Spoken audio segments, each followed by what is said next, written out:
స్తోత్రాలు చెల్లిస్తున్నాను.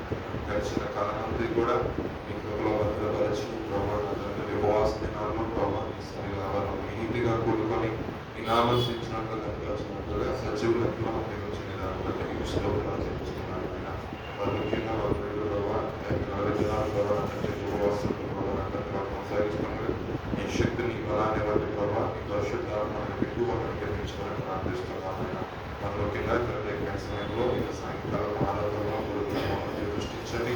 దయానందరి పాఠం ద్వారా మీ నామాన్ని తెచ్చుకున్నారు. ఆరాధనలో మీ ఆరాధన విధానం బట్టి మీకు స్తోత్రాలు చెల్లిస్తున్నాము. మా ముఖ్యంగా పరిశుద్ధాత్మ దేవుడిగా మీ మధ్య సంచారం చేస్తున్న దాన్ని బట్టి మీకు వందనాలు.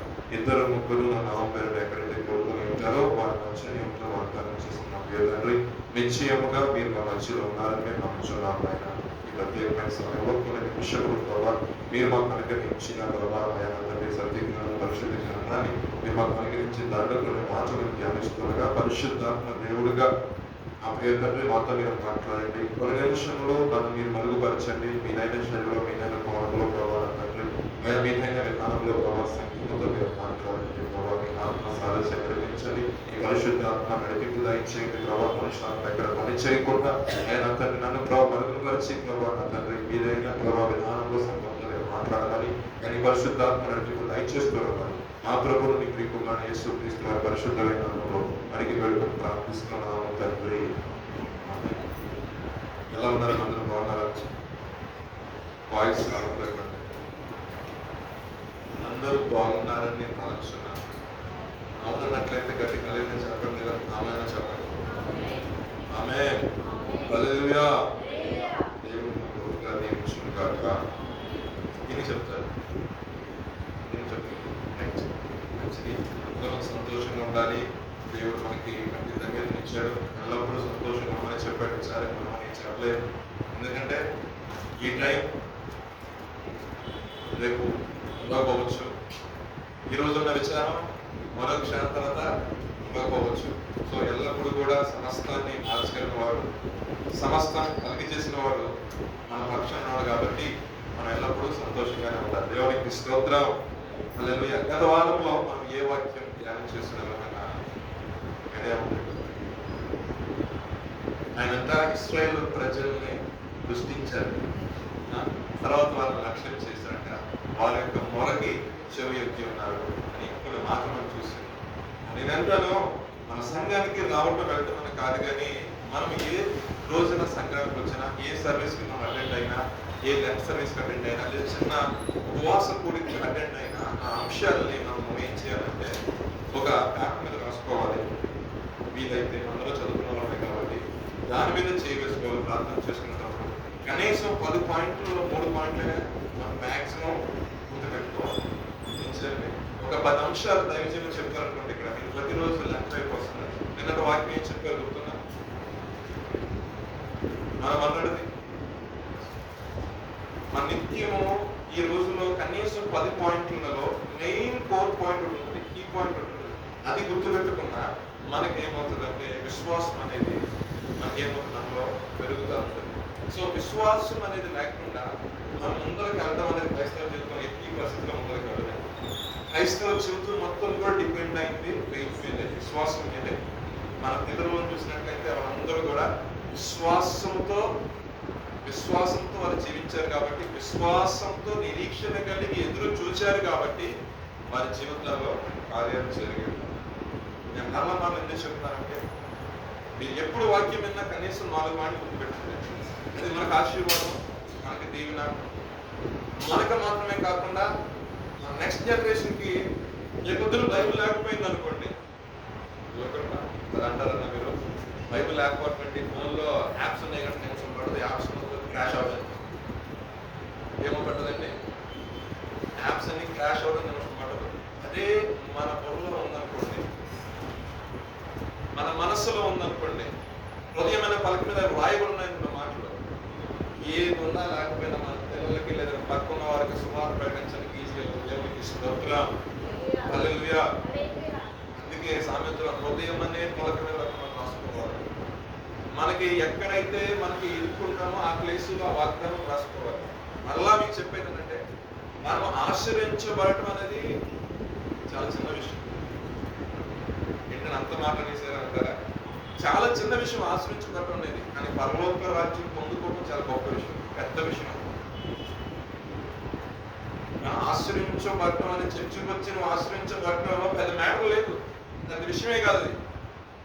మరి ఏంటి గొప్పతనం అంటే, చర్చకు వచ్చిన నీవు వాక్యము ద్వారా నీ నడవడికను సరి చేసుకొని ప్రభు ఎప్పుడు వస్తాడో ఎప్పుడు వచ్చినా సరే నేను ఎత్తబడతాననే విధానం జీవిస్తూ చూసావా, అది గొప్పతనం. ఆస్తులు అంతస్తులు మనం ఆశ్రయించబడడానికి పెద్ద గొప్ప విషయం కాదు.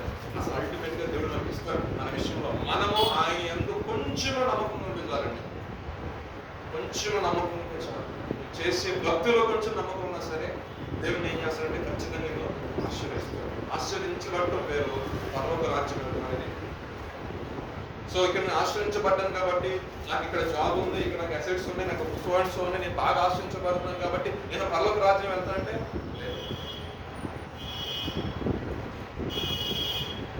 లేదు. ఎందుకంటే దేవుడు కొన్ని ప్రిన్సిపల్స్, కొన్ని కమాండ్స్ పెట్టాడు. దేవుడు ఇక్కడ రావాలంటే ఇది రావాలి, ఇలా రావాలి, ఇలా రావాలి అంటారు కదా.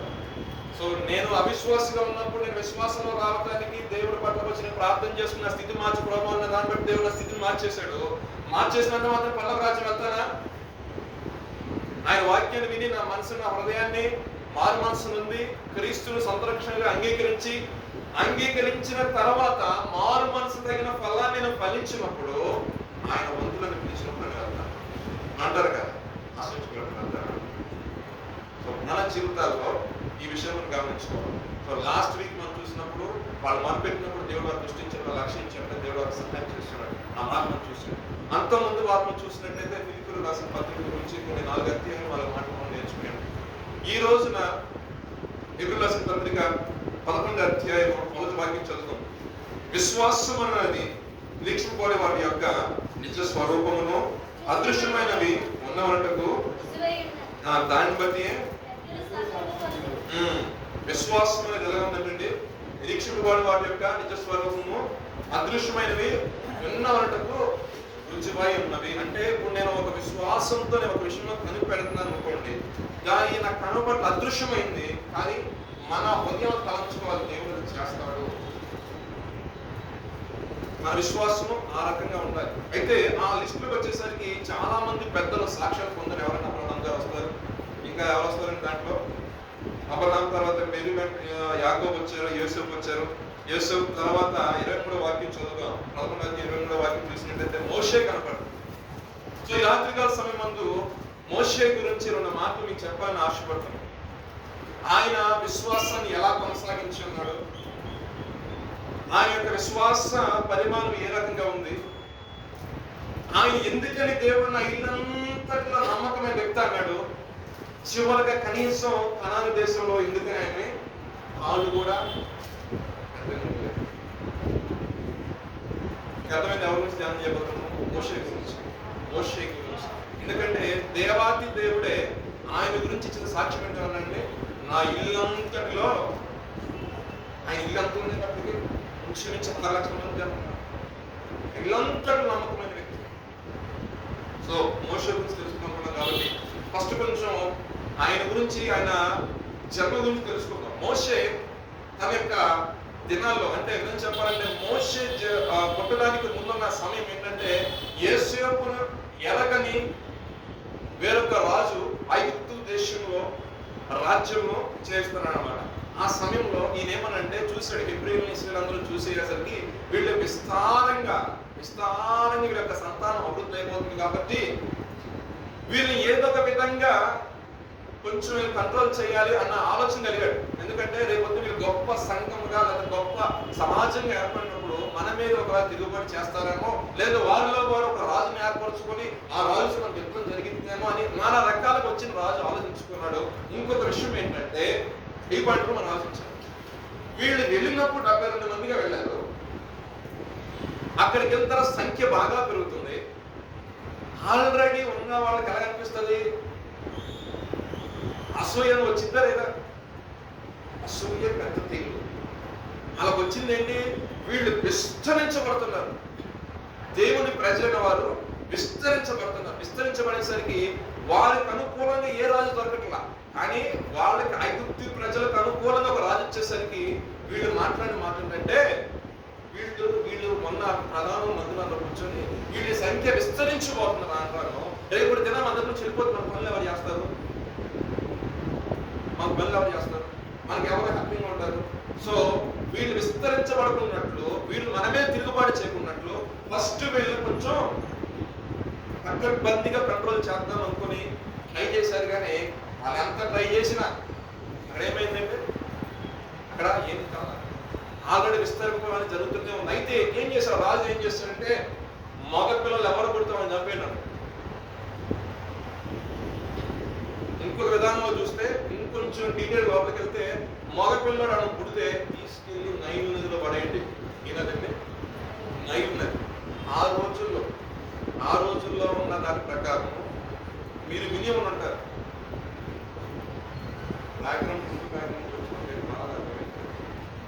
దేవి దేవతలకి పెట్టలని నదులు వదిలేవాళ్ళు.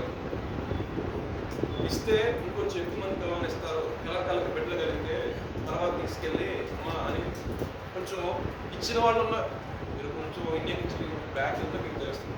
సో ఆ రకంగానే ఆ ఆచారం ఉంది. ఏమనంటే ఇలా చేస్తే నాకు మంచి జరిగింది అని ఎవరో చెప్పుకుంటాడు. సో ఎవరు ఫ్రీగా దొరుకుతున్నారు? ఇశ్రాయేలు ఫ్రీగా దొరుకుతున్నారు. సో వాళ్ళకు మగకున్న వాళ్ళు పుడితే వీళ్ళు ఏం చేయాలి? తీసుకెళ్ళి,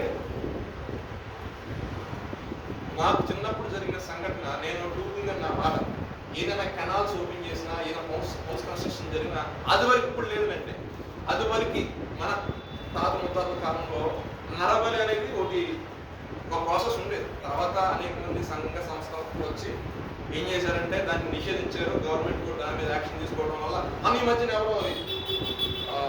గవర్నమెంట్ ఎవరో ఆయన కూడా ఇలా బలికి ఏర్పాటు చేసినప్పుడు స్టింగ్ ఆపరేషన్లో పట్టుకోవడం జరిగింది. సో అంటే ఏదో ఒక బలి అర్పిస్తే ఏదో జరిగింది అనే విధానం ఆ రోజుల్లో ఉండేది. సో ఆ రాజుకి ఎవరికి ఇచ్చారు, బాగా ఇచ్చారు, మనకి ఫ్రీగా దొరికేది, ఇక మనకే ఉపయోగపడతారు, ఎలాగా మన బలికి ఉపయోగపడతారు, ఇంకోటి ఇలా కంట్రోల్ చేస్తారు అన్న టైంలో, ఆ ఆర్డర్ పాస్ అయిన టైంలో ఈ మోషే గారు జన్మించడం జరిగింది. అంటే ఒక ప్రతికూలమైన వాతావరణంలో ఈ యొక్క జన్మ అనేది, ఈయన పుట్టుక అనేది. సో ఆయన జన్మించిన తర్వాత వాళ్ళ తల్లిదండ్రులకి పెద్ద టాస్క్. ఎందుకని మగ పిల్లడు పుడితే తీసుకెళ్ళాలి, ఆ నైల్ నదిలో పడేయాలి. నైల్ దేనికి ఫేమస్ అంటే మొసలకు ఫేమస్. ఆ మొసలు ఎప్పుడైతే కిడ్నీ పట్టుకుంటారో రక్తం అలా చెందింది కదా, అది ఒక వాళ్ళు ఆచరించే సోకాళ్ళు వాళ్ళకి ఒక బలిగా వాళ్ళు భావించేవాడు ఆ రోజు. సో ఇప్పుడు మోషే గారి టైం వచ్చింది. వాళ్ళ పేరెంట్స్ ఎవరైనా ఐడియా ఉందా? వాళ్ళ నాన్నగారి పేరు ఏమైనా ఐడియా ఉందా? వాళ్ళ నాన్నగారి పేరు అమ్రా. రైట్. సో ఆ టైం వచ్చేసరికి కుమారుడిని దాయించి కానీ వాయిస్ని దాయలేదు కదా. చూడండి వాళ్ళ యొక్క కమిట్మెంట్ ఎలా ఉంటుందో, తల్లిదండ్రుల యొక్క సమర్పణ ఎలా ఉందంటే, మేము చనిపోయినా పర్వాలేదు కానీ నా బిడ్డ బతకాలని చేసి వాళ్ళు ఏం చేశారంటే 3 నెలల పాటు దాచిపెట్టారు. ఎన్ని నెలలండి? 3 నెలల పాటు దాచిపెట్టారు. 3 నెలలు దాచిపెట్టిన తర్వాత ఇక బిడ్డ వాయిస్ ఏమవుతుంది, ఆటోమేటిక్ పెరుగుతుంది కాబట్టి, సో ఇప్పుడు ఏం చేశారు, ప్రార్థన చేయి, ఎవరు ఎందుకు నిరీక్షించారు, దేవుని నిరీక్షించే వాళ్ళు ఏం చేశారంటే, ఫరో కుమార్తె స్నానం వచ్చే ఏదైతే సెలయర్ ఉందో అక్కడ, అందరూ తెలిసిన విషయమే కాకపోతే కొంచెం ఇండివిజువల్ చెప్తున్నా, అంతా ఏం లేదు. అక్కడ వాళ్ళ అక్క ఎవరు, మోషే గారి అక్క ఎవరండి? మిరియాం. అక్కడ మిరియాం అని రాయబడిందా? మోషే గారు అక్క రాస్తుంది బైబుల్. తర్వాత ఇంట్రడ్యూస్ చేస్తారు మిరియాం. సో వాళ్ళ అక్క చూస్తుండగా, వాళ్ళ అక్క ఎక్కడ ఉంది? ఈ యొక్క ఫరో కుమార్తె పక్కనే ఉంది. అనిగత్తిగా ఉంది, సంథింగ్ ఎలా ఉందో మనకే తెలియదు, అక్కడే ఉంది. ఏదైతే ఆ జమ్ము పెట్టిలో పెట్టేసి మోషన్ పెట్టేసి అలా వదిలేరో ఆమె ఆ టైంకి అక్కడ చేరుకుంది. ఆమె బాక్స్ ఓపెన్ చేయకుండా కుమారుడు వేస్తున్నప్పుడు ఆమె కనికరం కలిగిందంటే దేవుడికి స్తోత్రం. ఎవరికి కనికరం కలిగిందండి? ఆ ఐగుప్తు సంస్థానానికి చెందిన మహారాణి కావచ్చు, యువరాణి కావచ్చు, ఓకే, ఆ రాజుగారి కుమార్తె కనికరం కలిగేసరికి వెంటనే లక్కన మాట్లాడంటే, ఈ పిల్లవాడు ఆడుకున్నట్లు, పిల్లవాడు పెరిగి పెద్దవాడైనట్లు పాలు ఇవ్వటానికి ఒక దారిని తీసుకొస్తానేసరికి వెంటనే ఆమె ఓకే, మోషే తెల్లనే తీసుకొచ్చి ఆమంటది, ఇతను పెద్దవాడైనంత నీ దగ్గర పెంచు, పెద్దవాడైనంత నా దగ్గర తీసుకురా. వాళ్ళు నిరీక్షణ కలిగి ఒక పక్కన రాజాజ్ఞ ఉంది, ఏ నిమిషంలో ఏది జరిగినా సరే దాచిపెట్టినందుకు వీళ్ళని ఆ శిష్యుని కూడా చంపేస్తారు.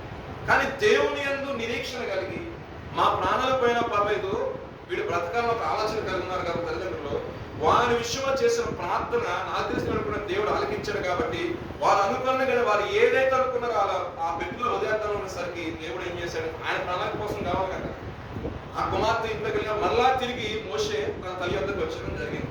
సో మోషే తన తల్లి వద్దకు వచ్చిన తర్వాత ఏం జరిగి ఉండదని అక్కడ బైబిల్ అయితే రాయలేదు. కానీ నేను అనుకోవటం ఏంటంటే వాళ్ళ తల్లిదండ్రులు ఇద్దరు కూడా లేవి గోత్రం చెందినవారు. ఏ గోత్రం అంటే లేవి గోత్రం చెందిన. లేవి గోత్రకత్వం అనే విధానం ఏంటంటే ధర్మశాస్త్రాన్ని ఖచ్చితంగా ఫాలో అవ్వాలి, ధర్మశాస్త్రాన్ని ఖచ్చితంగా చదవాలి, ఎప్పుడు కూడా దాని ప్రకారమే ఆ విశ్వాసం వాళ్ళు జీవించాలి. కాబట్టి నేను అనుకుంటున్నాను తల్లి లాగా కుమారుడికి బోధించినట్టు దేని గురించి దేవుని గురించి అంటారు కదా. దేవుని గురించి అంటే మనము ఇలా అబ్రహాము యొక్క సంతానమయ్యా, దేవుడు మనల్ని ఈ రకంగా ఏర్పరచుకున్నాడు. అబ్రహాము తర్వాత ఇస్సాకు వచ్చాయి, ఇస్సాకు తర్వాత యాకోబు వచ్చాయి, యాకోబులో 12 గోత్రాలు వచ్చాయి. ఈ 12 గోత్రాల్లో మనం ఈ గోత్రము, మనము దేవుని చేత పిలవని జనాంగము, ఈ ప్రాంతానికి మనం వచ్చున్నాము. కానీ ఐగుప్తులు మన మీద ఇలాగా అధిక కఠినమైన దాసి మందు చేపిస్తే మన మీద ఆధిపత్యం చేస్తారు. సో మనమే నువ్వు పెద్దోడైన తర్వాత లేదంటే దేవుని యొక్క పిలుపు ప్రకారం నువ్వేం చేయాలంటే దేవుని ప్రజల్ని నీవు విమోచించాలి, దేవుని ప్రజల్ని ఈ ఐగుప్తు చెర నుండి విడుదల చెయ్యాలి అని తల్లి ఖచ్చితంగా బోధించుంటే నేను అనుకుంటున్నాను.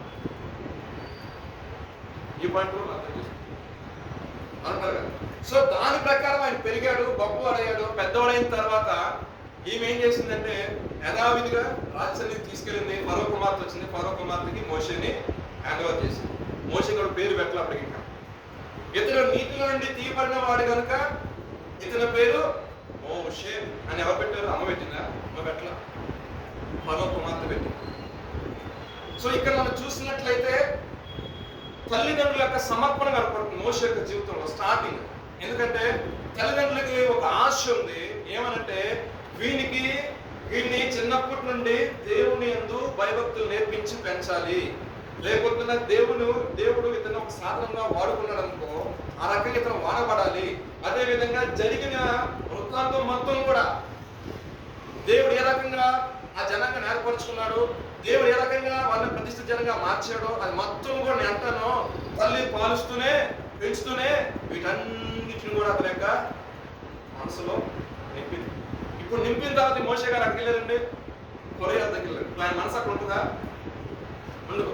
అయితే ఇన్ని విన్నా అతను ఐగుప్తీయుడును హెబ్రీయుడు ఇద్దరు కలిసి కొట్టుకుంటుంటే ఈయన కోపం వచ్చేసింది. ఎందుకని? ఆల్రెడీ లోపల వాళ్ళ అమ్మ చెప్పిన మాటలు మొత్తం హృదయంలో పెట్టుకున్నాడు. మన కట్టు మనది కాదు, మనం ఒక ప్లేస్కి వెళ్ళాలి, మనం ఒక ఆలోచన తల్లి చెప్పేసరికి వెంటనే కొట్టుకుంటున్నప్పుడు ఈయన హెబ్రీయుని ఏమనుకోండి అటు పక్కన ఐగుప్తుని ఏం చేశాడు? కొట్టి చంపేసాడు, కప్పెట్టేసాడు. అనుకుంటారు ఆయన నెక్స్ట్ డే ఇద్దరు హెబ్రీలు కొట్టుకుంటున్నప్పుడు వాళ్ళతో ఫైట్ చేస్తున్నప్పుడు వాళ్ళని కొంచెం అదే మీరు పొరుగు వాటిని దెబ్బలాట పడుతున్నారు అనేసరికి నువ్వు మా మీద తీర్పరవా అనేసరికి ఆడు చెప్పడం మమ్మల్ని దెబ్బతో అనుకుంటున్నావా అనేసరికి ఆయన నుంచి మోషే ఆలోచన ఏంటంటే ఫరో తెలిస్తే ఫరో నేను దెబ్బేస్తాడు కాబట్టి అని చెప్పేసి ఆయన అక్కడ నుంచి వేరే ప్లేస్కి మూవ్ అవ్వడం జరిగింది. ఫస్ట్ స్టేజ్ మనం చూసినట్లయితే తల్లిదండ్రులు వారు చేసుకున్న సమర్పణ బట్టి ఏది చేయటానికైనా దేవుని కొరకు పడదు. ఎందుకంటే మేము ప్రత్యేకించబడిన జనాంగము, మా మీద మమ్మల్ని ఆధిపత్యం చేసే వాళ్ళు ఎవరు అనేది ఒక రోషం అనేది చిన్నప్పటి నుండి ఆయనకి పెరిగి తర్వాత వయసు రీత్యా పెద్దడైన తర్వాత ఇప్పుడు 23 అధ్యాయం చదవండి. 23వ వాక్యం. మోషే పుట్టినప్పుడు అతని తల్లిదండ్రులు శిశువు సుందరుడైన చూచి ఇలా చదువుకున్న తర్వాత మోషే పెద్దవాడైన 14వ వాక్యం చదవండి.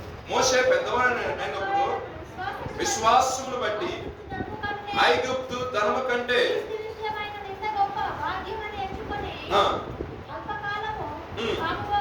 క్రీస్తు విషయమైన నింద గొప్ప భాగ్యమని ఎంచుకొని అల్పకాలము పాపభోగము అనుభవించడం కంటే దేవుని ప్రజలతో శ్రమ అనుభవించడం మేలని చాలు. ఫరో కుమార్తె యొక్క కుమారుడు అనిపించుకోవడం కంటే దేవుని కుమారుని అనిపించుకోవాలన్న ఆలోచనలో కనిపించేసారు. అంటే ఈయన ఫస్ట్ చూసినట్లయితే తల్లిదండ్రుల యొక్క ఫెయిత్ కనపడుతుంది, వాళ్ళ విశ్వాసం ఉన్న దాన్ని బట్టి దేవుడు అతన్ని రక్షించాడు, నడిపించాడు. ఇంకొక ఎగ్జాంపుల్ చూస్తే ఫస్ట్ పాయింట్ అన్న తన యొక్క జీవితంలో కుమారుని అడిగినప్పుడు కూడా దేవుడు కుమారుని అనుగ్రహించిన తర్వాత ఆమె దేవుడితో ఒక నిబంధన చేస్తుంది, ఈ నా కుమారుని అనుగ్రహిస్తే నేను నీకు ఇస్తానప్పుడు దేవుడు ఏం చేశాడంటే కొంచెం పెద్దవాడేంత వరకు నేనంటాను ఆ తల్లి వానికి ఏది బోధించాలో అది బోధించిన తర్వాత దైవజనుడి దగ్గర ఎట్లా నడవాలి, ఎట్లా మెలుగులు కలిగి ఉండాలో తల్లి నేర్పించిన దాన్ని బట్టి ఆ ఏది దగ్గర ఉన్నంత కాలం కూడా నమ్మకమైన పరిచయం చేశారండి. ఏ పరిచయం అండి? ఎవరు? సమయలు. నేను వస్తా, సెకండ్ పాయింట్లోకి వస్తాను. సమయలు నమ్మకంగా చేసిన దాన్ని బట్టి దేవుడు సమయల్ని ఒక ప్రవక్తగాను, ఇంకొక విధానం న్యాయాధిపతిగాను, ఇంకొక విధానంలో ఆత్మీయ నాయకుడిగా సమయాన్ని దేవుడు నియమించాడు. అంటే తల్లిదండ్రుల మీద కూడా దేవుని యొక్క ఆత్మ ప్రభావం ఉంటుంది. తల్లిదండ్రులు బిడ్డల విషయంలో వాళ్ళు నడవలసిన మార్గాన్ని వాళ్ళకి బోధించినప్పుడు ఆటోమేటిక్గా వాళ్ళు ఏంటంటే ఆ మార్గంలో నడుస్తారు, కానీ మార్గం త్రొట్టిన విధానం ఎటువంటి పరిస్థితిలో ఉండదు. సో ఇతను పెద్దవాడైన తర్వాత ఏ రకంగా అయితే సమయం పెద్దవాడైన తర్వాత ఒక ప్రవక్తగాను, ఒక నాయకుడుగాను, అదేవిధంగా ఒక న్యాయాధిపతి వ్యవహరించాడు. మోషే గారు కూడా పెద్దవాడైన తర్వాత సమస్తాన్ని చూశాడు. చూసిన తర్వాత కూడా అర్థమైంది ఏంటంటే ఐగుప్తు రాజ్యంలో, అంటే ఆ రాజ్యంలో సుఖభోగాలు అనుభవించడం కంటే దేవుని యొక్క ప్రజలతో శ్రమ అనుభవించడం నాకు గొప్ప భాగ్యంగా పర్సనల్ డెసిషన్ అంటారు. అంటే తన వ్యక్తిగతంగా ఒక నిర్ణయం తీసుకున్నాడు. ఏంటంటే తన వయసుకు వచ్చేసరికి ఒక నిర్ణయం తీసుకున్నాడు. చిన్నప్పుడు వాళ్ళ అమ్మ పాలిస్తూనే కొన్ని విషయాలు నేర్పింది. తర్వాత ఏం చేశాడంటే తన పెద్దవాడైనప్పుడు ఒక విషయాన్ని ఆయన తీసుకున్న తర్వాత ఏం చేశాడంటే ఆ ప్రకారంగానే అడుగులేటు దేవుడు చూడండి కొన్ని విషయాల్లో మనం తీసుకున్న నిర్ణయాన్ని బట్టే దేవుడు ఆశీర్వదిస్తాడు. మోషే తీసుకున్నాడు తన యొక్క నిర్ణయం, ప్రభా శ్రమ అనిపిస్తే పర్వాలేదులే అనుకున్నాడు. చాలా మంది జీవితంలో ముందుకు వెళ్దాం అనుకుంటారు, కానీ డెసిషన్ మేకింగ్ విషయంలో ఏమవుతుందంటే ఇబ్బంది పడతాం. ఎప్పుడైతే ఈ నిర్ణయం తీసుకున్నాడో అప్పుడు ఏం జరిగిందంటే అనేక రకమైన శ్రమలు వచ్చాయి, ఇబ్బందులు వచ్చాయి. రాజు ఎందుకంటే నిలబడాల్సిన పరిస్థితి ఏర్పడింది, కష్టకాలాలు స్టార్ట్ అయినాయి. కానీ ఏ విషయంలో కూడా ఆయన అధైర్యపడలేదు, ఏ విషయంలో కూడా అధైర్యపడలేదు. సో మనకై మనం పర్సనల్గా నిర్ణయం తీసుకున్నప్పుడు మనకి దేవుడు ఏం చేస్తాడంటే ఖచ్చితంగా మన విషయంలో సహాయం చేస్తాం. ఇంకో మాట చూద్దాం, చూడండి. ఇంకొక మాట ఏంటంటే మూడో మాట, దేవుడు తనని పిలిచిన విధానం. ఎలా పిలిచిన? 3వ అధ్యాయం స్టార్టింగ్ లో ఉంటుంది. ఎక్కడి నుంచి పిలిచాడు? మండుచున్న పొదల నుండి దేవుడు అతన్ని పిలిచి ఉన్నప్పుడు దేవుడు పిలుపుకి ఏం చేశాడు? ఆయన వెంటనే లోపడి అయా ఏంటనేసరికి నువ్వు నా ప్రజల విషయంలో నువ్వు వెళ్ళే వాళ్ళనే విడిపించాలి అని వెంటనే ఆయన ఒప్పుకోలేదు. ఎక్కడ కూడా ఆయన కొన్ని సంభాషణ ఇద్దరి మధ్య దేవుని మధ్యన అయా నేను వెళ్ళి ఏం మాట్లాడతాను, నా నోటి మార్గం గల వ్యక్తిని. కానీ మోషే గురించి చదివినట్లయితే ఐగుప్తు దేశంలో ఉన్న సకల విద్యలైన ప్రావీణ్యుడు. సో కొన్ని విషయాలు మన పల్లెటూరులో జరుగుతూ ఉంటాయి. ఒక అమ్మ ఉంది అనుకున్నా, అమ్మకి అసలు మనం మాట్లాడలేదు, 100 రకాలుగా మాట్లాడతారు, 100 రకాలకి ప్రశ్నలు వేసినా 200 రకాల ఆన్సర్ చెప్తారు. కానీ ఎవరన్నా పెద్ద మనుషులు మాట్లాడాలంటే అయ్యో నేను మాట్లాడచ్చు, అర్థమవుతుందా? పక్కన వాళ్ళతో అయితే 100 ప్రశ్నలకి 200 ఆన్సర్లు చెప్తారు, లేదా 100 ప్రశ్నలకి ఇంకో 100 ప్రశ్నలు వాళ్ళు కూడా ప్రశ్నలు తెగమని చేస్తారు. కానీ ఏదైనా ఒక అధికారం వచ్చి మాట్లాడుతున్నప్పుడు ఆమె అయిపోయింది బాబు, ఆమె అంటది అయిపోయింది అంటే జనరల్ గా మాట్లాడే విధానం కాదు. కొన్ని సందర్భాల్లో జనరల్ గా మాట్లాడే విధానం కాదు. ఇక్కడ దేవుని పిలుపుతో వచ్చినప్పుడు, దేవుని పిలుపు లోపలంటే మోషేకి బాగా తెలుసు. సో ఇప్పుడు ఆయన అక్కడికి వెళ్ళిన తర్వాత ఇక్కడ మాట్లాడినట్టు ఉండవు, అక్కడ మాట్లాడే విధానం వేరుగా ఉంటుంది. సో ఆయన నేను నోటి మాంద్యం గల వ్యక్తిని అయ్యా అని తప్పించుకోవడానికి ప్రయత్నం చేశాడు. ఆయన అంటాడు నీకు నోరుగా నీ అన్నయ్యనా. సో దేవుడు పిలిచిన తర్వాత, దేవుని యొక్క ఏర్పాట్లకు వచ్చిన తర్వాత మోషేని దేవుడు తోడుగా ఉండి మోషేకి అన్ని విషయాల్లో కూడా దేవుడు సహాయం చేస్తూ వచ్చాడు. ఎందుకని ఆయన దేవుడు పిలుపు కంటే ముందు తనగా ఒక పర్సనల్ డెసిషన్ తీసుకుని దేవుని కొరకు జీవించాలి అని. ఇంకా మనం చూసినట్లయితే చాలా విషయాల్లో ఆయన దేవుని కొరకు నిలబడ్డాడు. దేవుని కొరకు మోషే చాలా విషయాలు నిలబడ్డాడు. దాంట్లో ఒక ముఖ్యమైన విషయం చూసినట్లయితే డైరెక్ట్ గా ఐగుప్తు రాజు దగ్గరికి వెళ్తే దా కూర్చోండి. సో ఇప్పుడు ఆయనతో వైరం పెట్టుకోవాలి కాబట్టి దూరం నుంచి వాళ్ళ అన్నం తీసుకుని వెళ్ళిపోయి వాళ్ళ అన్నం ద్వారా మాట్లాడేప్పుడు మొదలుపెట్టాడు. నా ప్రజలను పంపి వాళ్ళు ఆరాధన చేసుకుని వస్తారు, వాళ్ళు ఎదురుకు వస్తారు అన్నట్టు పంపించలేదు రాజు. పంపినప్పుడు ఏమైంది, మరలా వచ్చాడు, మరలా మాట్లాడు, మరలా పంపి. సో ఇలా అనేక సార్లు జరిగిన తర్వాత దేవుడు ఒక రోజు అన్నాడు, మోషే నీకు వస్తారు అని చెప్పాడు. వెయిట్ చేశాడు. తగిన సమయం వచ్చేంత వరకు కూడా మోషే వెయిట్ చేశాడు. దేవుడు చెప్పాడు, రాజు యొక్క హృదయాన్ని నేను కఠినపరుస్తాను. అయితే ఇక్కడ 2 విషయాలు ఉన్నాయి. మోషేకి చెప్పిన సందర్భం ఒకటైతే, అప్పుడు రాజు అలా ఉండవాలంటే కొంచెం నువ్వు చెప్తే పంపించాలా అన్నట్లు రాజు యొక్క స్వభావాన్ని బట్టి. ఇప్పుడు దేవుడు నేను 10 సంవత్సరాల దాకా నేను ఆశ్రయించని చెప్పాను అనుకోండి, నా 10 సంవత్సరాల వరకు నీకు ఏమీ రాదని చెప్పాను అనుకోండి, నా హృదయ కాఠిన్యాన్ని బట్టి నేను నడవక సరి చేసుకోకపోతే అది 11-12 ఆటోమేటిక్గా అంటారు కదా. మోషేకి చెప్పాడు, ఒక కొంతకాలం వరకు అతని యొక్క హృదయ కఠినంగా ఉంటున్నాడు. కానీ ఇక్కడ ఇశ్రాయేలు ప్రజలు పెడుతున్న మరణం బట్టి రాజు యొక్క హృదయ కాఠిన్యాన్ని బట్టి అతని యొక్క కఠిన స్వభావం ఇంకా మరింత అయిపోయింది. ఎందుకంటే దేవుడు తీర్చిపోయే తీర్పు మహాభయంకరంగా ఉండబోతుంది కాబట్టి ఏం చేశాడండి, ఎప్పుడైతే రమ్మన్నాడో ఫస్ట్ అన్ని రకాలుగా వడగండ్లు పడినాయి, వేలు వచ్చాయి, మిడతలు వచ్చాయి, ఇంకా నీరు రక్తంగా మారింది, తెగుళ్ళు 10 రకాల తెగుళ్ళు వచ్చినా కూడా మారలా. ఇక్కడ చూసాడు దేవుడు మాట చెప్పాడు, మోషే ఇక వెంటగానే పస్కా పండుగ కూడా ఏర్పాటు చేయి, గొర్రె పిల్లలు వధించారు, రక్తం రాశారంతా. ఇశ్రాయేలు గుమ్మాల్లో మాత్రం సంహారికుడు ఎంటర్ అవ్వలేదండి. ఏ గడప మీద అయితే ఆ యొక్క ముద్ర ఉందో, ఏ కుటుంబం మీద ఆ యొక్క రక్త ప్రోక్షణ ఉందో, ఆ రక్త ప్రోక్షణ కుటుంబాన్ని సంహారికుడు లోపలికి వెళ్ళదంట. కానీ ఐగుప్తులో ఉన్న ప్రతి ఒక్క యొక్క తొలిచూని మొదటి కుమారుడు మగపిల్లవాడు చనిపోయిన తర్వాత అప్పుడు హడలు పట్టుకుంది ఎవరికి. మనము దేవుడు చెప్పిన మాట వింటే దేవుడు ఏం చేస్తాడంటే ఆ రకంగా మనల్ని కోరుకుంటాడు.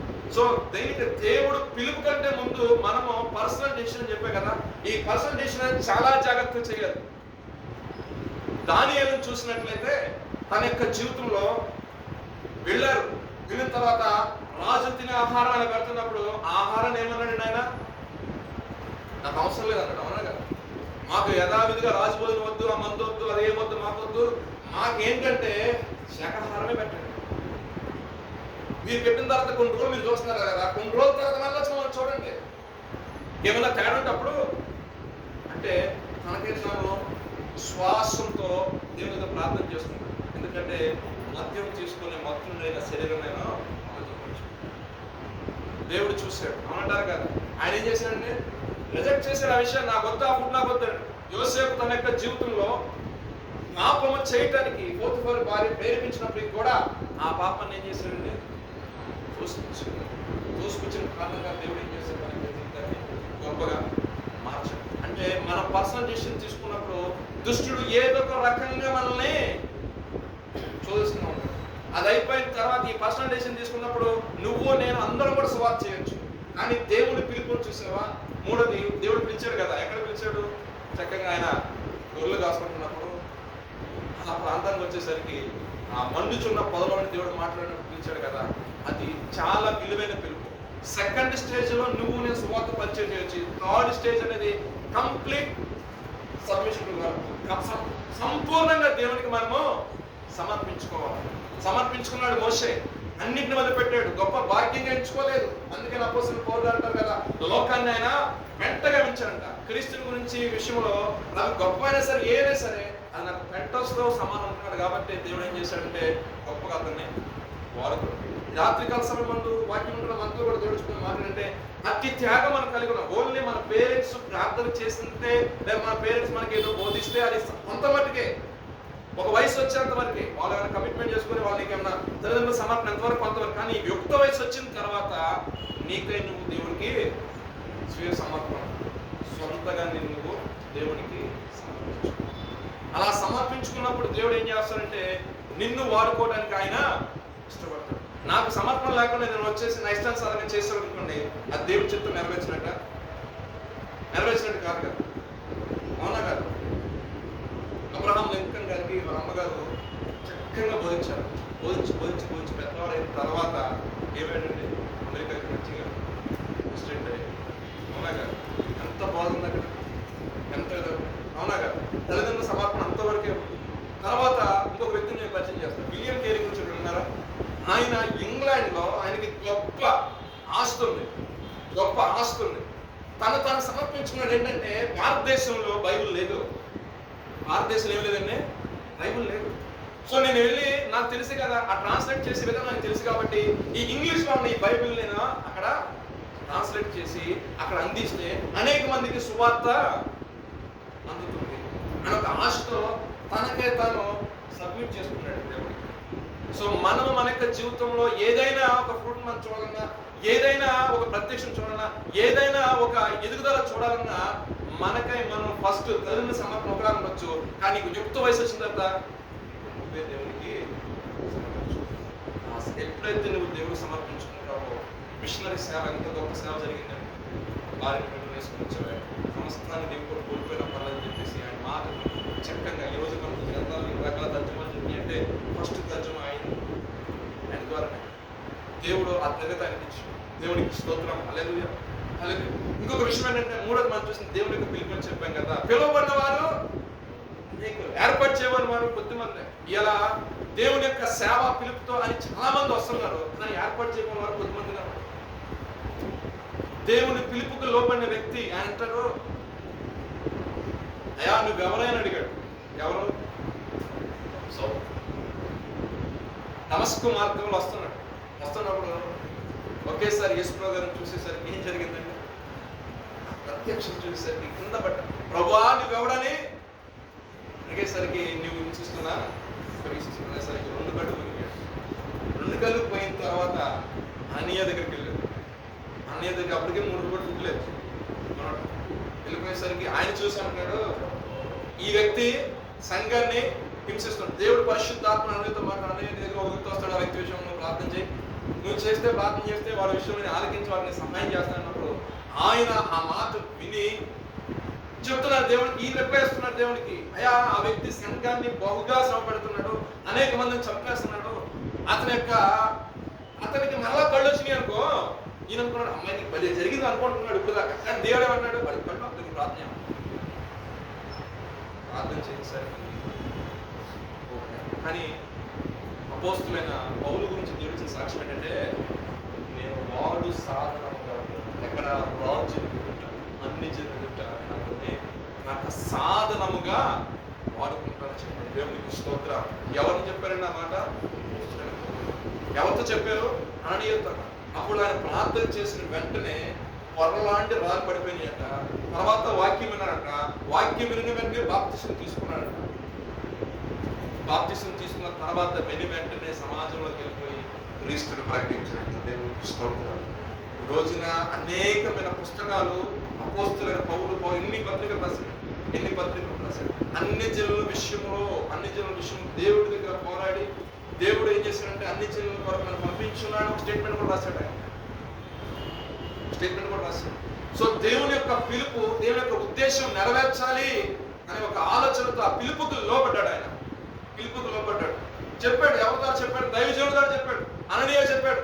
అన్నయ్యతో దేవుడు మాట్లాడే మాటలే పౌలు చెప్పినప్పుడు పౌలు వెంటనే నాకు ఆగలేదు అంతే. ఇక ఆగకుండా దేవుని పరిచయం కొరకు మరి ఎవరికి హింసించి ఇక్కడ వస్తున్నారా? నేను హింసించడం రాలేసాను. క్రీస్తుకి దగ్గరించి వచ్చిన ఫస్ట్ ఎవరు నమ్మలా, కానీ తర్వాత ఆయన తిరిగి విధానం మొత్తం చూసి అనేక మంది మారారు. దేవునికి స్తోత్రం. దేవుని యొక్క పిలుపులో ఉన్న ఉన్నతమైన ఏర్పాటు పిలుపుగా ఎంతమంది తెలిసింది? దైవజనుడు దేవుని యొక్క పిలుపుకు లోపడ్డాడు. ఇంచుమించు మిలియన్స్ ఆఫ్ పీపుల్కి ఆయన సువార్త ప్రకటించిన దాన్ని బట్టి ఏం జరిగిందండి? అనేక మంది తమ యొక్క జీవితాలు మార్చుకొని క్రీస్తు వైపుకి తిరిగి మరి రాత్రికాల సమయం నడవచ్చు. దేవుడు నన్ను కూడా వాడుకుంటాడని యెషయా గ్రంథం 6:8 అంటున్నాడు. అయ్యా ఇదిగో నా నిమిత్తం ఎవరు వెళ్తారని అడుగుతున్నప్పుడు ఇదిగో ప్రభువా నేనున్నాను ఏమంటున్నాడు? యెషయా ఏమంటున్నారు? ఇదిగో ప్రభువా నేను ఉన్నా అన్న దాన్ని బట్టే దేవుడు ఏం చేశాడంటే గొప్ప ప్రత్యక్షతనే ఆయనకి అనుకరించాడు. శరీరములు కనకు పరిశుద్ధులను కొనియాడవలసిన ఆ విధానాన్ని చూసి అయ్యో అపవిత్రమైన జనం మధ్య నివసిస్తున్న వాడిని, అపవిత్రమైన పిల్లగల వాడిని, అనేక రకాల ఆలోచన చెడిపోయిన వ్యక్తిని అని ఆయన బాధపడుతున్నప్పుడు బలిపీఠం మీద ఒక నిప్పును తీసుకుని వచ్చి ఆయన పెదాల నుంచి కొన్ని పాపకి ఆలోచన జరిగింది. కాబట్టి ఇదిగో నా నిమిత్తం ఎవరెళ్తారో ఒక స్వాదమైన ప్రభు ఇదిగో నేను విన్నాను అని చెప్పిన దాన్ని బట్టి యేసుక్రీస్తు యొక్క రాకడ గురించి ప్రవచించిన ఏకైక పెద్ద ప్రవక్త యెషయా. ఈ రాత్రి కాలమైన వాక్యం ఏంటంటే నాతో కూడా దేవుడు మాట్లాడుతున్న మాట కంటే నువ్వు బిల్డింగ్ గా ఉన్నావా, దేవుడితో పరిచయం. చాలా మంది ఏం కోరుకుంటారు, నా కెరీర్ ఎలా ఉంటుంది, నేను రేపు ఎంత కంఫర్ట్ జోన్ లో ఉండాలి, నేను ఎంత మనీ ఎర్న్ చేసుకోవాలి, నేను ఎంత దాపెట్టుకోవాలి అన్న ఆలోచన వైపుకే చాలా మంది వెళ్ళిపోతున్నారు. కానీ క్రీస్తు గురించి కనీసం ఒక నింద అనుకుంటాము, క్రీస్తు గురించి ఒక సువార్త పరిచయలో వాడబడతాము, ఒక ప్రవక్తగా కనీసం ఒక ప్రకటించే వ్యక్తిగా ఉన్నాము, లేదంటే సేవా పరిచర్యలో దైవజనులకు సహకరించే వ్యక్తిగా ఉన్నాము, లేదా ఒక సువార్థికుని యొక్క పని చేద్దాము, లేదా సంఘ కార్యక్రమాలు ఏదైనా సరే దేవుడు నాకు అవకాశం ఇస్తే ఆ పనిలో ఉన్నాము అనుకునే యవనస్తుల రోజున చాలా మంది ఎంతవరకు ఫోకస్ ఈజీ లోక సంబంధమైన విషయాలు దేవుడు ఈ రాత్రి కాల్సిన మాట ఏంటంటే ఐగుప్తుని విడిచిపెట్టి వచ్చాడు మోషే, గొప్ప భాగ్యాన్ని విడిచిపెట్టి వచ్చాడు, మంచి కంఫర్ట్ జోన్ విడిచిపెట్టి వచ్చేసాడు. అవునా కాదు? మరి ఈ రోజున మనము కూడా కంఫర్ట్ జోన్ లో బతుకుతున్నామేమో, అది విడిచి రాగలవా అని అడిగితే ఈ రాత్రి కాల సంబంధం నిజంగా ఇక్కడ చూస్తే చెప్పగలుగుతావు దేవుడు. ఎంతవరకు సువార్త మనం మెంతమే కాదండి. నేను 2 రోజుల క్రితం ప్రశాంత్ ఫోన్ చేసినప్పుడు మాట్లాడుతూ ఉన్నా, మనం ఫిలిప్ వర్షిప్ చేయడానికి ఎదురు చేయడానికి ఎందుకు రాలేదంటే నేను ఒకే ఒక మాట, ఇంకా 10th క్లాస్ స్టూడెంట్ కాదు, ఏంటన్నా అంటానా అంటే నేను 10th క్లాస్ స్టూడెంట్ కాదు, ఇక్కడికి వచ్చినప్పుడు చిన్నగా పాటలు పాడాను, తర్వాత దేవుడు ఆశ్రయించి వర్షిప్ చేశాను, తర్వాత దేవుడు ఆశ్రయించి వాక్య ప్రకటన చేస్తున్నాను, స్టేజ్కి వెళ్ళాను. నేను మళ్ళీ ఇంకొంచెం ఒక స్టెప్ ముందుకు వెళ్ళాలి, కానీ మళ్ళీ నేను ఎందుకంటే వాక్యం ఇంపార్టెంట్. వాక్యం ద్వారానే మనిషి సరిచేయబడతాడు, వాక్యం ద్వారానే వ్యక్తికి మారు మనసులే కలుగుతుంది. వాక్య ప్రభావము జీవితాంతం కూడా ఒక వ్యక్తిని నడిపిస్తున్నాడు. ఒక వాగ్దానం దేవుడు చేశాడంటే ఆ వాగ్దానం చేసిన వాడు నమ్మదగిన వాడు అనే ఒక విషయాన్ని గుర్తెరగాలంటే ఆ వాక్యము నువ్వు వేరు పారిన వ్యక్తిగా ఉండాలి. అవునంటారు కదా, వాక్యము వాక్యము వాక్యం మనం ధ్యానించే భాష తెలుగుతూ ఉంటారు కదా, ఎప్పుడు అనుదినం మనం ధ్యానిస్తున్నాం అంటారు. ఎప్పుడు కూర్చున్నాయి చిన్నగా 2 పాలసలు పాడుకున్నా నెక్స్ట్ వాక్యంలోకి వెళ్ళిపోయాం. వాక్యం మన జీవితాన్ని సరి చేస్తుంది. అది ఒక అర్థంలా ఉంటుంది, మనకి అర్థంలా ఉంటుంది. ఇలా చాలా రకాల పాటలు అనేవి చాలా వస్తాయి. ఎన్ని పాటలు పాడుకున్నా నువ్వు వాక్యం చదవకుండా, వాక్యం ధ్యానం చేయకుండా, నువ్వు వాక్యానుసారం ప్రార్థన చేయకపోతే నీ బ్రతుకు మార్పే ఉంటుంది. బ్రతుకం ఎటువంటి మార్పు ఎక్కువ అంటారు. ఆనాడు దావీదు స్తుతి చేశాడు కదండి, స్తుతి చేశాడు కానీ దావీదు ఎన్నిసార్లు ప్రార్థన చేశాడు, కానీ ఎన్నిసార్లు ప్రార్థన చేశాడు. యేసు ప్రభువారు ఇంకనూ చీకటిగా ఉండగానే ఆయన వెళ్ళి ప్రార్థన చేశాడు, ఇంకా ప్రార్థన చేశాడు. తన ప్రజలకి జీవాహారం నాకు అందయా, కానీ మీకు ప్రకటించిన వాక్యం సమయం లేదు ఆయనకి. సో ఆయన మెయిన్ ఫోకస్ చేసిన పాయింట్ ఏంటంటే వాక్యం. యవనస్తులో ఉన్న మనము మంచిగా దేవుడు జాబ్స్ ఇచ్చాడు, దాన్ని బట్టి దేవునికి స్తోత్రం. మంచి కుటుంబాలు ఇచ్చాడు, దేవునికి స్తోత్రం. మంచి కంఫర్ట్ జోన్ ఉన్నాం, దేవునికి స్తోత్రం, పర్వాలేదు. కానీ నీకే ఒక్కసారి ఈ జోన్ నుంచి బయటకు వచ్చి స్వార్థ ప్రకటిస్తే దేవుడిని ఆశ్రయిస్తాడు. కనీసం కనీసం ఒక ఆత్మను కనాలి అంటే, ఒక ఆత్మను సంపాదించాలి, అది ఎంత ప్రయాసం అది నీకు అర్థమైంది అనుకోండి, దాని విలువని నీకు తెలుస్తుంది. సేవకుడు ఎంత కష్టపడుతున్నాడు ఒక సంఘాన్ని కట్టడానికైనా, ఒక ఆత్మను సంపాదించడానికి. ఆ విషయం మనకు ఎప్పుడైతే అర్థమవుతుందో ఆటోమేటిక్గా కళ్ళప్పుడు నీకు ఎంత ప్రయాసం ఉందా, ఒక సంఘ క్రమం ఎంత ప్రయాసం ఉందా, ఎంత సమర్పణ ఉందో సేవకుడికి, ఎంత నడిపింపు ఉందా, ఇన్ని రకాలుగా అతను ఏం చేస్తున్నాడు, తన యొక్క స్పిరిచువల్ గ్రోత్ ఎలా ఉంది, తను రెగ్యులర్గా కమ్యూనిటీ సర్వీస్ అటెండ్ అవుతున్నాడా లేదా, ఒకవేళ లేకపోతే ఒకసారి మనం రిమైండ్ చేసుకుంటాం, ఫాలోఅప్ చేసుకుంటాం. ఎంత బాగా ఇట్స్ నాట్ ఈజీ. సెకండ్ ఫేజ్లో నువ్వు నేను సెట్ అవుతాం, 3వ ఫేజ్లో దైవజీవులు సెట్ అవుతాం, సంఘ కాపాడు సెట్ అవుతాం. తల్లిదండ్రుల సమర్పణలో తల్లిదండ్రులు రోజులు అయిపోయింది, చిన్నప్పుడు వాక్యంలో పెంచుతారు, విశ్వాసంలో పెంచారు. యుక్త వయసు వచ్చినప్పుడు నీ డెసిషన్ నువ్వు తీసుకున్నావు, సువార్త ప్రకటించు.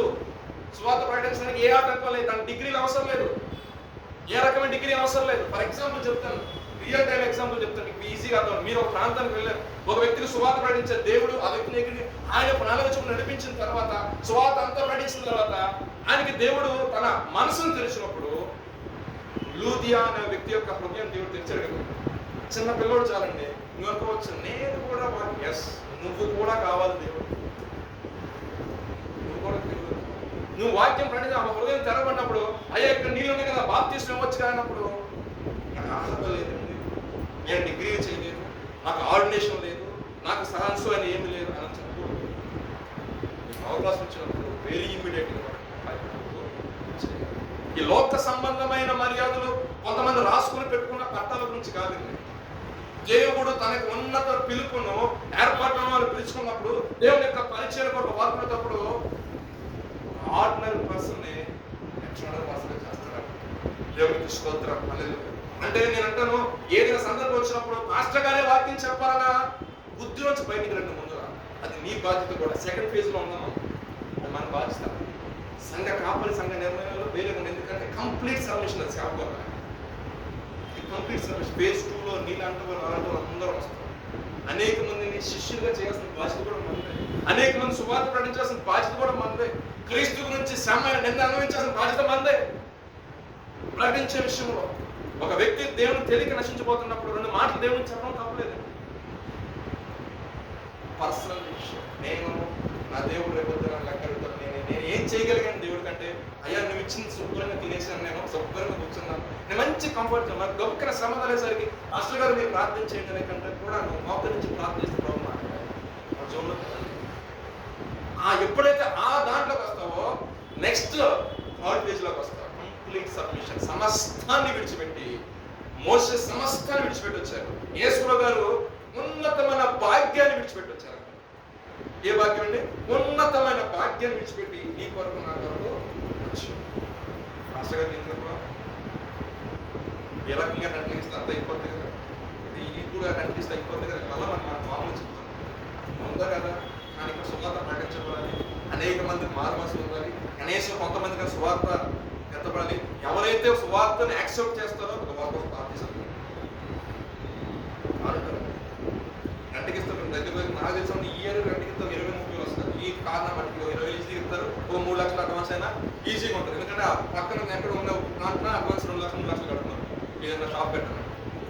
సో చెప్తున్నా మామూలుగా. కానీ ప్రభు కొరకు ఒక సమయాన్ని కేటాయించి, ప్రభు కొరకు స్థలాన్ని కేటాయించి, ప్రభు కొరకు ప్రయాసపడుతున్న వ్యక్తి విషయం మనం ప్రార్థన చేసిన బాధ్యత కూడా ఉంది. సో మనం కేవలము అమ్మ నాన్న చేసిన ప్రార్థన మీద మా అమ్మగారు సమర్పించుకున్నారండి అందుకనే మేము చేస్తాం కాదు. నువ్వు సమర్పణలోకి రా. నువ్వు ఫుల్ టైంకి వచ్చేయాలనుకుంటున్నావా దేవుడి సేవకి, లేదంటే కొద్దిపాటిగా ఉండి దేవుడి పని చేయాలనుకుంటున్నావా, లేదా ఉన్న దాంట్లో కొంచెం సువార్త పఠించాలనుకుంటున్నావా ప్రకటించు. ఎందుకంటే సమయము చాలా తక్కువగా ఉంది. ఏముందండి? సమయము చాలా తక్కువగా ఉంది. నీ బిడ్డలకు నేర్పించు, నీ వారికి నేర్పించు, నీ తోటి వారికి జ్ఞాపకం చెయ్యి. ప్రతి విషయాన్ని సిద్ధపాటు కలిగి ఉంటే దేవుడు రాక సమీపంగా ఉంది. నీకే నువ్వు సెల్ఫ్ డెసిషన్ తీసుకో. దేవుని కొరకు ఏం చేద్దాం?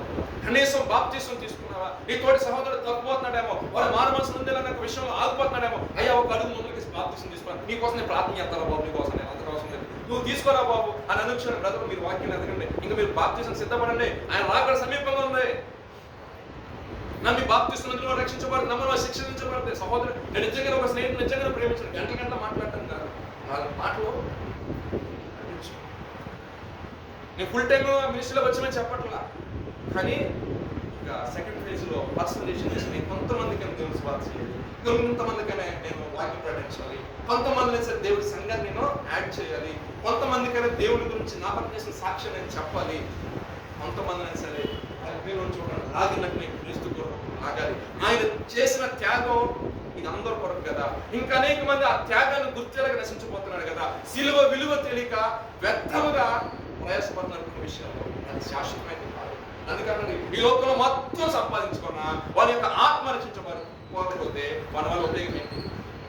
సమస్తం సంపాదించుకున్నట్టు వ్యక్తి సమస్తాన్ని ఆత్మ విషయం రక్షణ వేల కోట్లు సంపాదించుకున్నాం ఏం ఉపయోగం? సో ఈ రాత్రి కాల సమయంలో మా తల్లిదండ్రులు మన గురించి ప్రార్థన చేస్తుంటారు, వాళ్ళు సమర్పించుకున్నారు. సెకండ్ ఒక యవన వయసులో ఉన్నారు, యవన వయసులో ఉన్నారు కాబట్టి ఈ రాత్రి కాల సమయంలో ప్రభు ఒకవేళ నేను అడుగుతాను, నువ్వు నా పరిచయకు రాగలుగుతావా, నా సేవకు రాగలుగుతావా, ఫుల్ టైం రాగలుగుతావా, సమస్తాన్ని విడిచిపెట్టి క్రీస్తు నుంచి నా నిన్న గొప్ప భాగ్యం అనుకుని నువ్వు రాగలుగుతావా అని ప్రభు అంటే ఎస్ అని చెప్పే కదా. ఖచ్చితంగా దేవుడు మోషేని ఏ విధంగా అయితే ఆశ్రయించున్నాడో, మోషే యొక్క శరీరం విషయంలో దేవదూతలు స్తర్కం చేశాడంటే, ఈ రకంగా ఎప్పుడైనా దొరుకుతున్న మోషే లాగా ఇప్పుడు దాకా బానిసత్వం నుంచి విడిపించేశాడు, ఈసారి చనిపోయిన తర్వాత నా బాడీ లాగా వెళ్ళిపోతాను అపోవాది గారు ప్రయత్నం చేస్తుంటే దిగిందా దేవునికి ఇష్టం దిగాడంతే. దిగేసి అక్కడ శరీరం కూడా వెళ్ళకుండా దేవుడి ఇకపోతే మోషే తన యొక్క జీవితం లాస్ట్ వద్ద ఒక మాట, మోషే ఎందుకని కనాను దేశం వెళ్ళాలంటే దేవుడు ఆయన సమర్పణగా సభలో వచ్చిన మాట్లాడమన్నాడు, మండతో మాట్లాడన్నాడు. పక్కన ఉన్న జనాలను చూసి మనకు కూడా ఇంకో విషయంలో నా కంట్రోల్ దొరుకుతుంది. అక్కడ హడావుడు చూసి ఒకళ్ళ ఇద్దరండి, ఇంట్లో ఇద్దరు పిల్లలు ఉంటేనే మన చిరాకు వచ్చేస్తారు అన్నా కదా. 6 లక్షల మంది అరుస్తూ ఉన్నారు, నీళ్ళు మాకు ఆకలో నీళ్ళు తిండు అంటా ఉన్నారు పక్కన. ఈయన జస్ట్ మాట్లాడిన విషయం అంత ముందు కొట్టాడు, విషయాన్ని మర్చిపోయాడు. మర్చిపోయి ఒక మనలో వెళ్ళి మాట్లాడమన్న చోట దేవుని ప్రజల్ని కొంచెం చులకనగా మాట్లాడాడు. ద్రోహులారా దేవుడు క్షమించాడు. దేవుడు క్షమించాలి 2 విషయాలు, అందించి పెద్ద పాపం కాకపోతే ఏంటంటే ఆ ప్రాంతం ఎలా ఉండాలి అని దేవుడు చూపించాడు. మీకు అవకాశం ఉంటే తెలుసులేము ఒకసారి వెళ్ళండి, ఆయా ప్రాంతాలు తిరగటంగా డబ్బులు పోగేయండి, 3 లక్షలు 4 లక్షలు పోగేసుకుని వెళ్ళి ఆ ప్రాంతాలు చూడండి. చూసి కనీసం దేవా స్తోత్రం ప్రభా అంటే తప్పేం కాదు, నిన్న రకాల ప్రజలు 2 రకాల ఆలోచన ఆసక్తి ఉండాలి, దేవుడు సమకూరుతాడు అంతే. నాకు వెళ్ళి ఎక్స్పీరియన్స్ ఇలా చెప్తా ఉంటారు, అబ్బా ఆ ప్రాంతం నుంచి ఆ కణాలను చూస్తూ ఉంటాడు కంట చాలా సుందరంగా ఉంటాడు వాగ్దానం. ఎందుకంటే ఇప్పుడు దాకా బైబుల్ చదివాము, ఆ బైబుల్లో చదివింది వ్యక్తిగతంగా ఫీల్ అయ్యామనుకోండి, అది ఎలా ఉంటుంది అనుభవం, అది ఊహ కాదు. సో మోషే అన్నారు, మోషే నువ్వు ఎంతగా జనంగా నడిపించినా, ఎంతగా ఆశ్చర్యకార్యాలు చేసినా, ఎన్ని అద్భుతాలు చేసినా, నువ్వు ఎంత గొప్ప లీడర్ అయినా, ఎంత నా ఇల్లు నమ్మకమైన వ్యక్తి అయినా సరే, నా ప్రజల విషయంలో దాని మాట మాట్లాడాడు.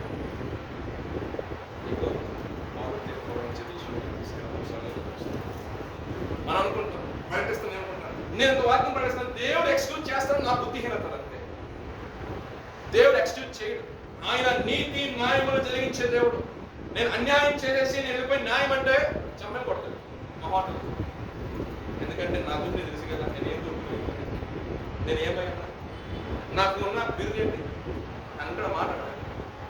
సో నన్ను నేను మోసపరచుకోలేను, కానీ ఏదైనా క్రియల ద్వారా కానీ, ఏదైనా మాట ద్వారా కానీ, లేదా ఏదైనా ప్రవక్త ద్వారా జరిగినప్పుడు యేసు ప్రభు వారి ద్వారా మనం ఏం చేయాలంటే ప్రభువును వేడుకొని పాదలు పట్టుకొని నేను విడిచిపెడతాను నాయనా అని చెప్పేసి విడిచిపెట్టి ఈ జీవితాన్ని ముందుకు కొనసాగించుకున్నాను.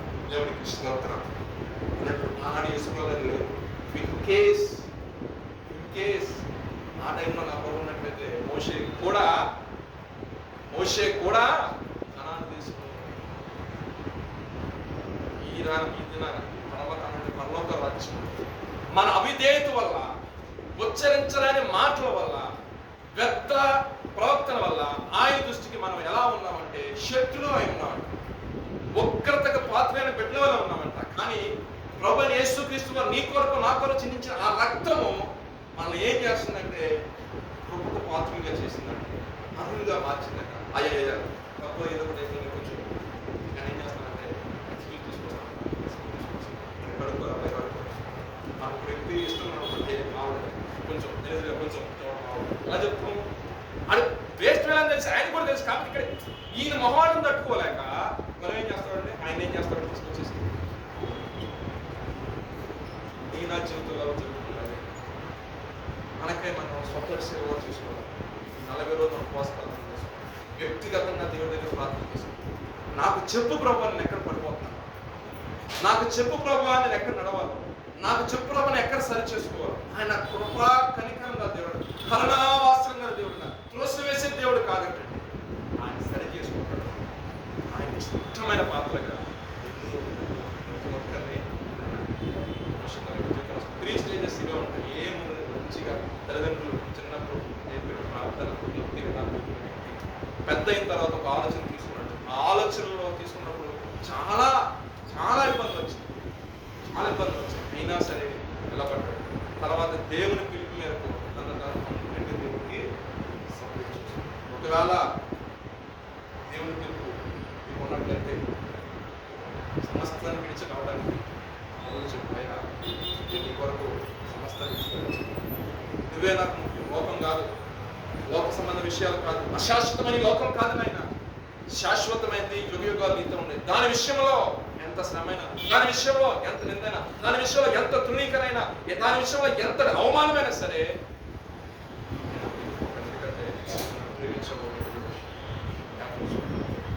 నియమం కలిగి ఆయన ఇష్టంగా అయ్యా నేను నిలబడతాను ప్రభావ, నేను ఆయన అంటున్నాను కదా, ఇదిగో ప్రభావ నేను ఉన్నానని. యెషయా ఏ విధంగా 6 తీసారా అనుకుంటా మా యెషయా గ్రంథం, నేనున్నాను ప్రభావ ఇదిగో. ఆ రకంగా ఈ రాత్రి కాస్త ఎవరొస్తే నువ్వు ఈ లోక సంబంధమైన జాబుల గురించి పక్కన పెట్టండి, ఈ లోక సంబంధమైన వైఖరి గురించి పక్కన పెట్టండి.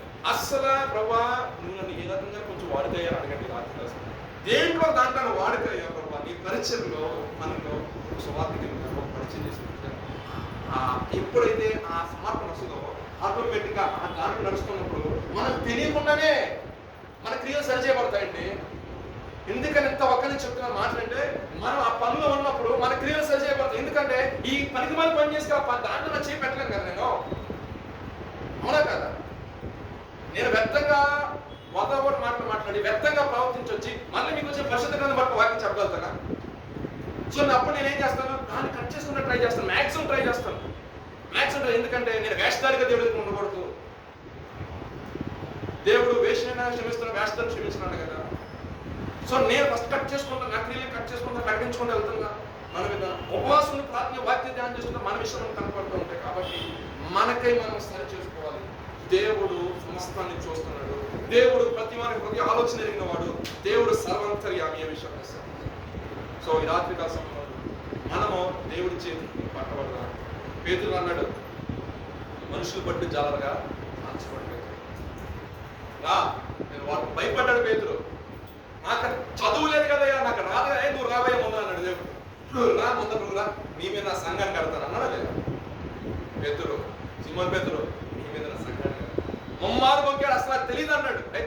తెలియదు రా ముందు అన్నాడు. అంతే మనము ఆయన పిలిచిన వచ్చిన తర్వాత ఆయనకి వెళ్ళిపోయాడండి పేతురు గారు. అయినా సరే జాలి గల దేవుడు కదా, అలా వెళ్ళాడు, అలా ప్రత్యక్షించాడు. పేతురు నాకు కావాలంటున్నాడు. ఈ రాత్రి కాదు దేవుడు నువ్వు నాకు కావాలంటున్నాడు. దేవుడికి ఒకటి కావాలండి, అది నువ్వే. ఇంకేమి కాదు, దేవుడికి ఒకటి కావాలి, అది నువ్వే. నీ హృదయమే, నీ జీవితమే. సో త్యాగం కలిగి చెడు వ్యసనాలను విసర్జించి, అతీత నేను చెప్పను, నీ టైం తినేసేది ఏదైతే ఉందో దేవుడికి దూరం చేస్తున్న ఈ రాత్రి కోసం దేవుడు నీతో మాట్లాడుతున్నా 100%. ఎందుకంటే దేవుడు నీ హృదయాన్ని చూస్తున్న దేవుడు కాబట్టి, హృదయ ఆలోచన దేవుడు కాబట్టి, వాక్యమైన నీ మనసు మళ్ళినప్పుడు ఏది నీ సమయం తినేస్తుందో దాన్ని గమనిస్తాడు. దాన్ని గమనించి దాన్ని కట్ చేసుకుని ట్రై చేస్తాడు. కట్ చేసుకున్నప్పుడు ఇంకా మిగతా టైంని స్పెండ్ చేయాలని పరిశుద్ధాత్మ లీడ్ చేస్తాడు. పాపం నుంచి ప్రార్థించి ఏదో కొంచెం స్తుతించి పరిస్థితి దేవుడు మారుస్తాడులే, ధైర్యంగా ఉండు, నీ పక్షాన కార్యం చేసి. ఎప్పుడు వస్తే అంతా కూడా వాక్య ధ్యానం చేస్తున్నప్పుడు మోషే పట్ల చేసిన దేవుడు, దానిల పట్ల చేసిన దేవుడు, యోసేపు పట్ల చేసిన దేవుడు, సమూయేలు పట్ల చేసిన దేవుడు, అపోస్తలుడైన పౌలు పట్ల చేసిన దేవుడు. తిమోతి గురించి బాగా తెలుసు కదా. తిమోతి 2వ పత్రిక 1:5 వాక్యాల్లో వాళ్ళమ్మ వాళ్ళ మొత్తం అవ్వ అంట, వాళ్ళతో బలమైన ప్రార్థన పరులంట. అపోస్తలుడైన పౌలే గారు కన్నీటితో అంటాడు, మీ అమ్మ వాళ్ళు అసలు ఎలా పెంచారండి భక్తులు, అసలు ఆ విశ్వాస పరిమాణం అసలు నీళ్ళు కనపడుతుంది అంటాడు. అంటే బిడ్డలు అలా పెంచారన్నమాట. అదే ప్యాషన్తో ఆయన ఎదిగాడు సంఘం విషయంలో. అది ఆసక్తి కలిగినాడు. కాబట్టి మనం కూడా కూడా సంఘానికి వస్తున్న మన సేవకులు మాట్లాడుతున్నాం, మన వాక్యం ఉంటున్నాం, మనం కూడా మన విశ్వాస పరిమాణాన్ని పెంచుకొని ప్రార్థన చేసుకుంటాం. చిన్న ప్రార్థన చేసుకుని ఊహించుకుంటాం. చిన్న ప్రార్థన.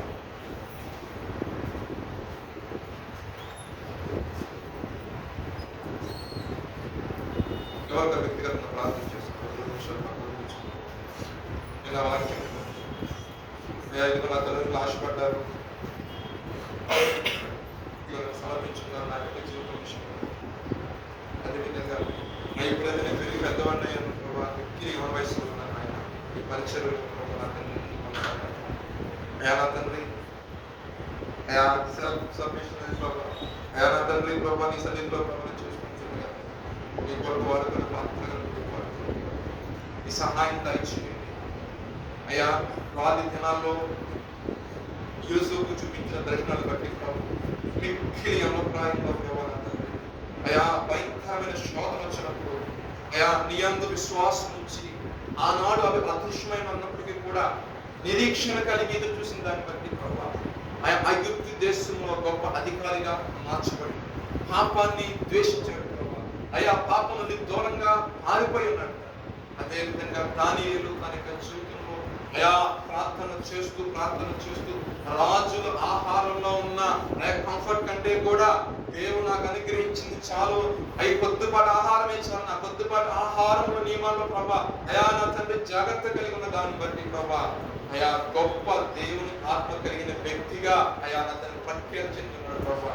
అయా ఆ సంస్థానంలోనే గొప్ప వ్యక్తిగా అతను మార్చబడి ఉన్నాడు. అయా ఈ రాత్రి కాల సమయం ప్రభా నా తండ్రి మాకై మేము ప్రభా అయా నా తండ్రి నీ సన్నిధిలో అయా స్వీయ సమర్పణ మేము చేసుకుంటున్నాం ఆయన మా జీవితాలని. అయా మమ్మల్ని కూడా మీరు వాడుకోండి ప్రభా. ఎక్కడెక్కడ ఏవి ఖర్చు చేయాలో వాటిని ఖర్చు చేసి అయా విడిచిపెట్టి ప్రభా అయా నీ కొరకు ప్రభా నిల్చుండే భాగ్యాన్ని మీరు మాకు అనుగ్రహించండి.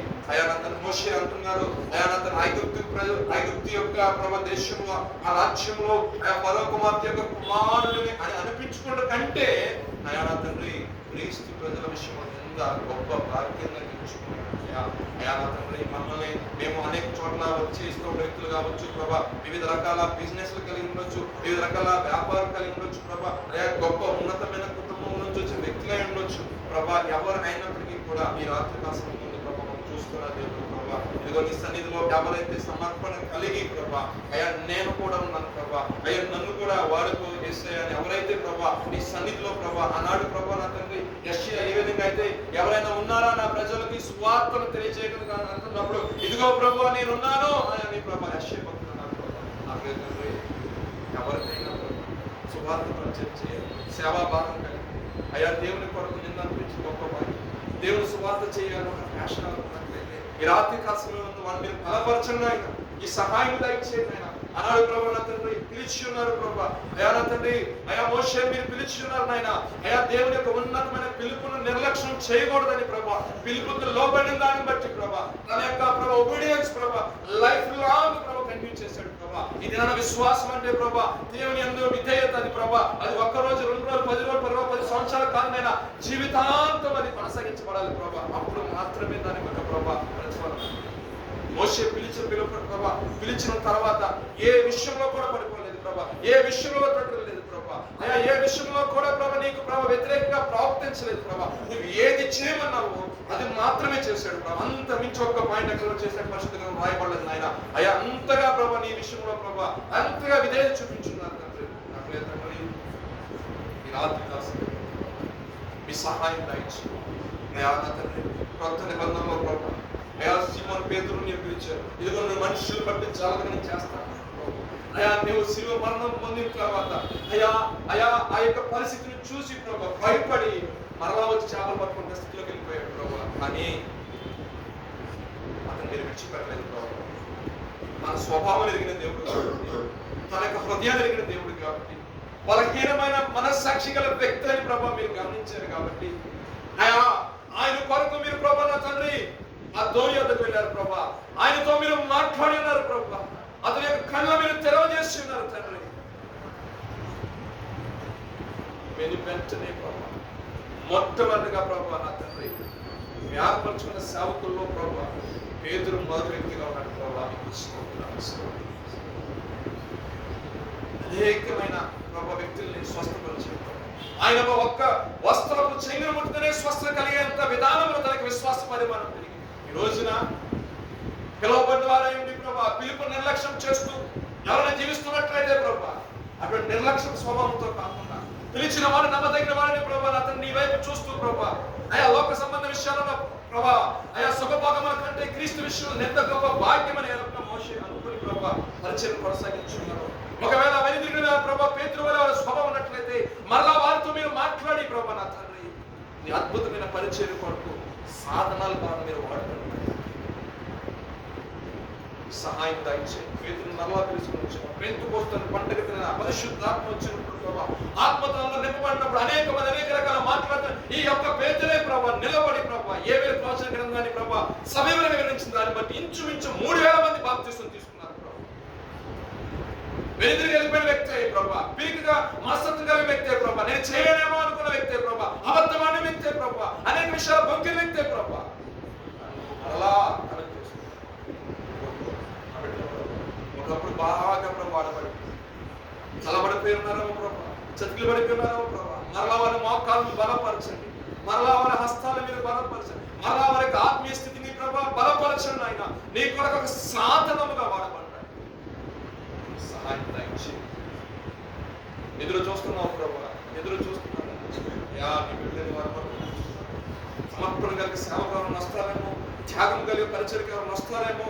అయ్యో కోత విస్తారంగా పని వారు కొద్దివారు నమ్మకమైన వారు తక్కువగా ఉన్నారని ప్రభా, అయా వేదనతో ప్రభా, అయా లోపల ప్రజల దినమంతా మీ చేతులు చాపి అవుతారు.